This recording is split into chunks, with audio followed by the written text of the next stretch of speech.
YouTube, welcome back. I'm Cody. This is Christian, and we are joined for the fourth and final time of this series with Soli Cayetano. Soli, welcome back to the channel. I'm glad to be here today. It's a happy day. It is a happy day. You just closed on something like 8 seconds ago. What did you just close on? What's actually crazy is we bought these properties off, I forgot what website. They were just marketed on a weird website. And it was a package of 3, and we basically just split them up and put them back on the market. So we wholetailed them, I guess you would say, and we just sold 2 out of 3 of them, and I think we made about $14,000 each for doing like legitimately nothing besides putting them back on the market. Now that's great. You keep saying we, which is the topic for today. We're talking about partnerships. How do you do your partnerships? Like, is we a lot of people? Is it a couple people? Is it you and a buddy? Yeah, we is 2 people, 2 other people, and so it's great because I didn't actually have to physically go into the closing office today, even though we technically closed on those 2 houses today. So I have one person who lives locally in Augusta, Georgia, which is one of the primary markets I invest in, and he's sort of boots on the ground. So he owns a property management firm and he owns a construction firm, and it's been super valuable to have that sort of boots on the ground, bought in experience from someone who is a partner as well as the vendor, because he has like a personal buy-in to our success. The other partner is head of acquisitions, and so whether it's direct mail or cold calling or developing relationships with agents, just specifically focused on finding deals for us. And then I'm very heavily on the capital raising part. So I think we talked a little bit about how we've done the BRRRR process with other people's money, and we flip with other people's money. And so I do a lot of investor relations, raising money, and a little bit of asset management as well. That's phenomenal. It's great to have your people in the right seats. We've been focused on that hardcore in our business. Yes, we have. And we have different partnership structures for basically everything that we pick up. We play a lot with equity, where you do a lot of the private money and 100% financed, which is how your BRRRR model got launched. For us, we bring in a lot of capital partners, which means we're going to be partnered for several years with a lot of these. We put a buyout in, but we have no lack of partnership structures. How many partners do you have? Oh, God. Not like that many. It's not a ton, but... No, I mean, Moses Lake XII has one other partner. We've got one partner on CPCC LLC. I mean, we've probably... 2 partners on the Robinhood. Yeah. About 10, maybe? No. Where would the other ones be? Well... Pheasant has 1. Yeah, we've probably got like 7. Okay, we'll go with 7. We'll go with 7. We have 7 different partners over like 20 different... And it's not that many because you have so many units.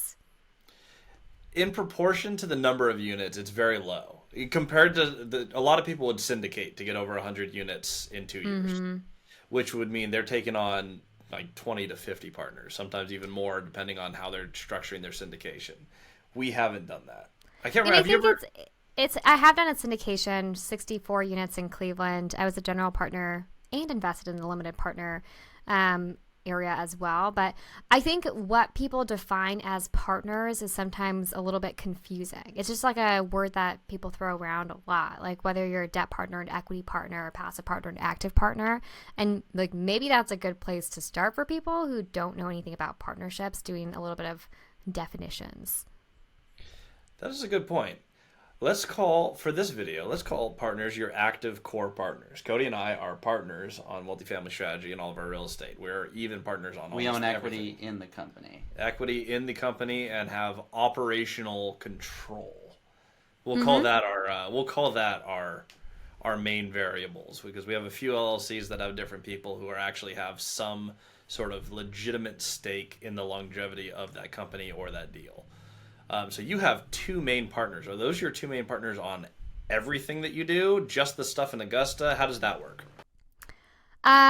Just the stuff, I guess from now on, once we established that partnership, we kind of went all in on that partnership. I do a little bit of flipping with someone in New Orleans, which I'm kind of on my own with her. But in terms of like buying, holding, and the majority of what I do, it's with these same 2 other partners. So everyone was very intentional with like, hey, we're going to scale down a lot of our other partnerships so that we can focus more on building this because we can do more together. So if we're going to buy in Cincinnati or in Augusta or expand into some other markets, it's most likely going to be the 3 of us. How do you set objectives that keep everybody on task within that partnership? Because you've got your core group. That's similar to how Christian and I operate. How do you set specific goals that keeps everybody motivated towards the target? Well, everyone has something that they own. So they have their own territory that they know that they are responsible for. We set objectives for the company. So for example, we're going to flip 10 houses this quarter. And so everyone buys into the goals at large, like the company goals. And that means that I need to find capital for 10 deals. And that means the acquisitions person has to find 10 deals. And that means that the renovations person has to build the systems to be able to handle 10 renovations at once.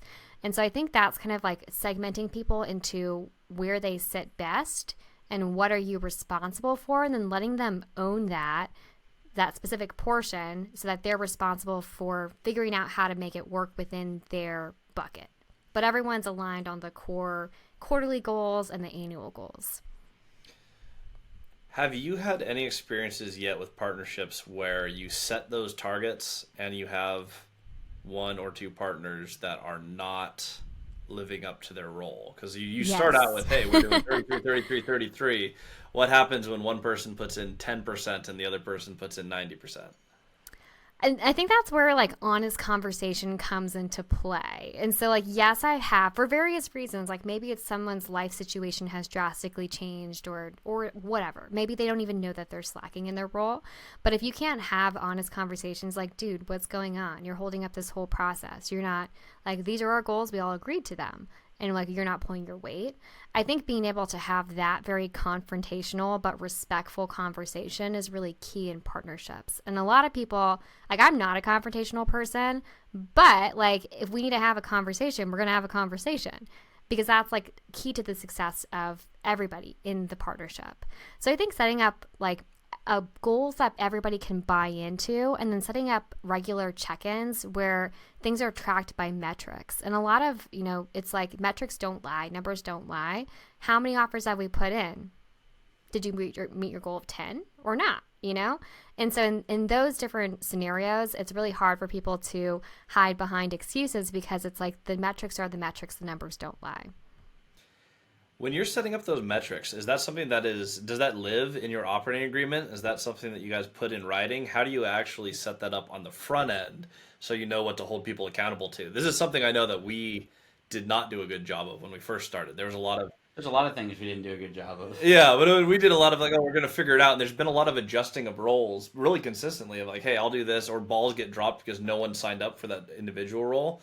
I know it's been a weak thing for us. How did you handle that? So I think the things that live in the operating agreement are more so like roles. So what is your role? What is my partner's role? What happens in the case that we need to contribute additional capital? What happens in the case that we lose money? Who's responsible for bringing the capital? Like that type of stuff, but not necessarily like quarterly goals because they change so often.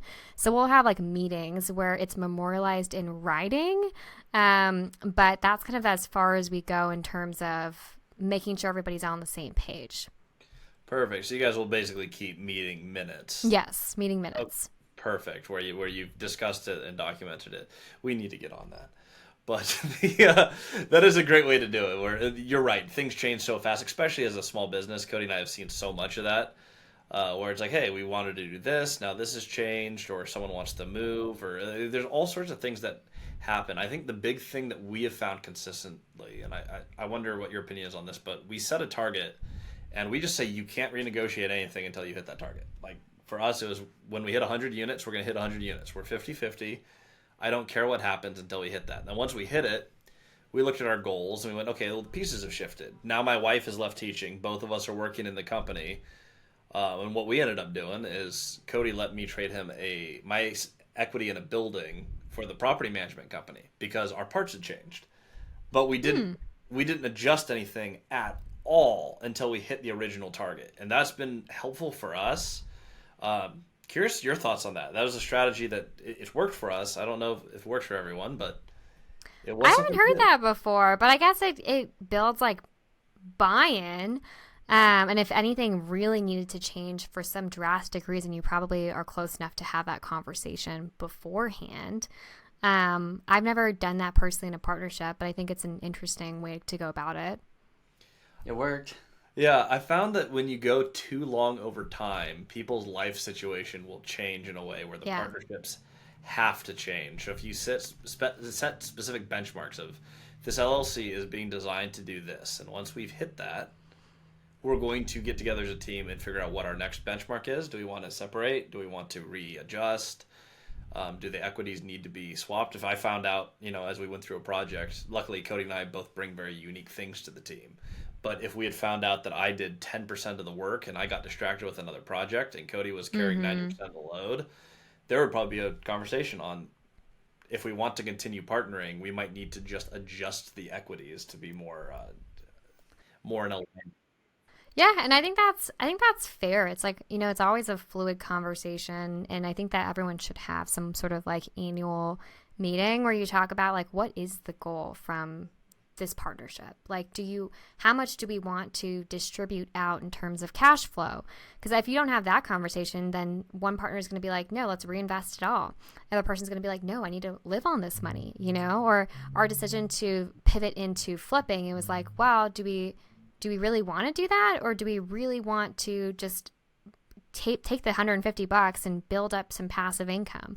And so I think there's a lot of alignment that has to happen in terms of like, what is your end goal? Is the goal to build a massive flipping organization where we're pumping out 100 a year, or is it a means to an end? Do we just need to build $500,000 in capital and recycle that money, but it's our money? So I think having those really tough conversations of like, at the end of the day, how much time do you want to spend on this? Is it a main priority? Is it a side priority? And what are the actual like tangible things that you want to get out of this partnership? I absolutely love that. I don't think enough people do that going in. That's the main thing is they just kind of I think a lot of people get together with people around them and go, "Hey, I have a cool idea. Let's just do this together." And that's where it Yeah. leads to disaster. Have you had any absolute disasters with partnerships yet? I have not. I've only ever had like three partners ever. Two of them are the ones I still invest with in Augusta, and the other one was a person I flip with in New Orleans. That's been absolutely fantastic. And so I'm so picky though on who I partner with. I get asked probably every day if I will partner with like my followers. And I don't know them, like, and so that's why I'm like, no, like I'm only looking for passive partners. And so if you want to passively invest in my deals and be a private money lender, then like by all means, I'm open to that. But in terms of operating partners, people who make decisions, I need to be able to trust you 1000% to know that you're going to do the right thing every single time. And without an actual relationship with somebody, you can't really have that level of trust. Without a doubt. Yeah.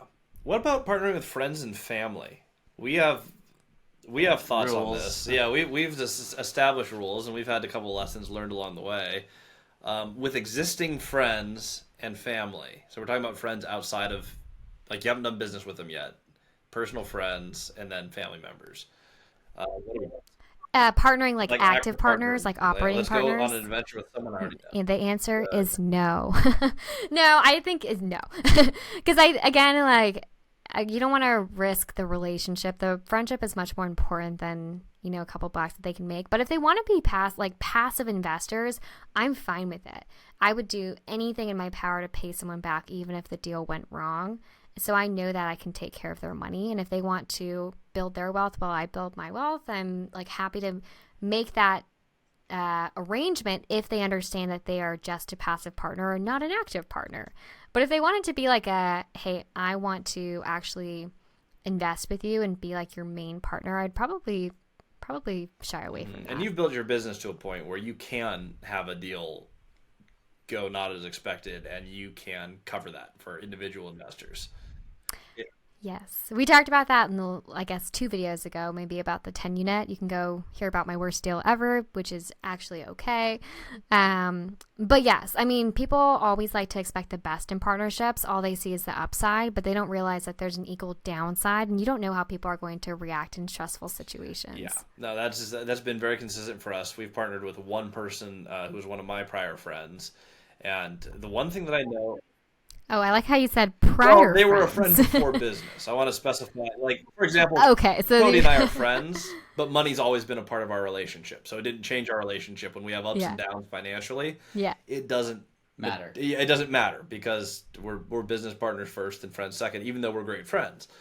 For a friend who was a friend Yeah. before business, it damaged our friendship when Mm. it happened to be a family member who was financing the deal, disagreed with the terms. His family member. Yeah, his dad. Yeah, his dad was the financier of the deal. So And he happened to just be wrong on some stuff. And so it caused conflict because then he got stuck between his business partners and his father. And his business partners were right. that's like a rock in a hard place. Yeah, and so then you're in a choice where you have to choose family or friends. I would say that materially Yeah. changed the relationship. We're still friends, Yeah. but it's not the same. And so money will change your friendships. It can make them better, it can make them worse, but it will always change them. I like that you're in a position where if you Yeah. have a friend who invests, you can back them.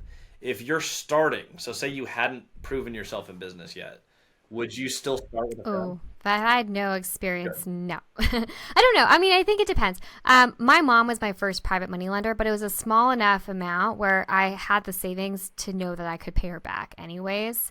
And so I like when you first start out with private lending, I think friends and family are a lot of the times the people that you go to learn, but like you have to have a backup plan, right? Like you have to pay them back if you're not experienced enough. Thankfully, that deal turned out fantastic, and I've been able to, pay her interest on her money. But yeah, I just be cautious about it. I think relationships are so important in life that it's more important to maintain them than to make an extra buck by working with them. I'm happy to also teach them how to do it themselves and like be that support for them if they really want to be a real estate investor. It's like, great, let's sit down and talk about it. And like, I'll walk you through how to analyze the deal and I'll be there if you need me. But I think it's a little bit less risky to do that than to have them be an active partner.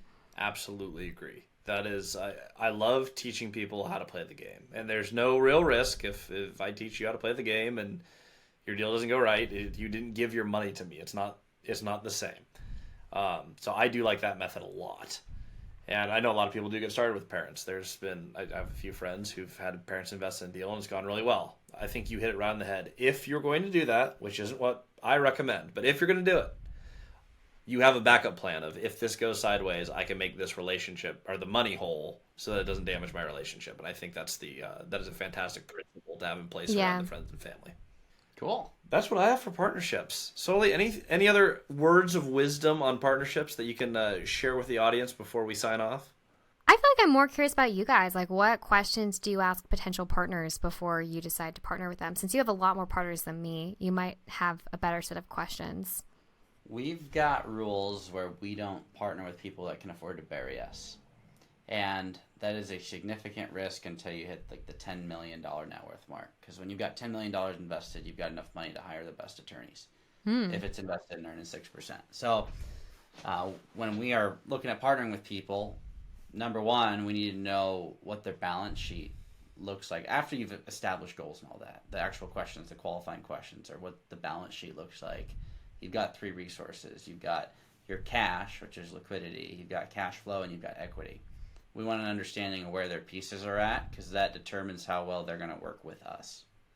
If they only had equity and only had cash flow, that wouldn't be a good fit for us because that's all we have. We don't hold a lot of liquid money. So we need to figure out where their resources lie in the portfolio and then how big they physically are. We won't always follow the rule of not partnering with people that can afford to bury us if they can get us to the $10 million mark in a very reasonable period of time. And the one other major thing, and this is with all deals, investors, partners, is we map out their goals. I want the original thing that I brought up here where we have target with the partnership, I want to know what it is they're trying to accomplish. If I don't understand what they're trying to do, I have absolutely no idea if we're going to be a good fit. That's the first thing that I always ask. One of the best meetings we've had, their specific goal is I don't have any goals. I've just done everything I wanted to do in real estate, and I love the game, and you guys are very interesting. Oh, And I love have that. money, and you don't. Yeah, it was fun. We went from mildly amusing. What was your line earlier? Yeah, we were mildly amusing as we were getting started. Dude, he's like, I'm now legitimately impressed. Because we're starting to beat him on deals that he would buy. And he's like, you guys have done something that not a lot of people do in a short time. And so now he's like, this would be fun. He's like, I have more money than you. You have more access to deals and you're more interesting. That is my proposal in the partnership. I want to have fun while deploying my capital. And I'm like, okay, I can get behind that. Can't wait to get As long as I there. know that's the goal, right? Yeah, I Yep. know. And then when we close our 22 unit with him, then we'll buy him tequila because he likes that. Which I will not drink. Party pooper. All right, that's it for partnerships. Different roles. He doesn't take tequila shots. That is the other guy's role. Yep. So if you guys want to learn more about Soli, it's lattes.and.leases on Instagram. You can follow her adventures there, which she does a fantastic job of documenting. You are all over the internet, so congratulations there. And Soli, thank you so much for joining us on this series. Yeah, it's been so much fun. Hope to be back.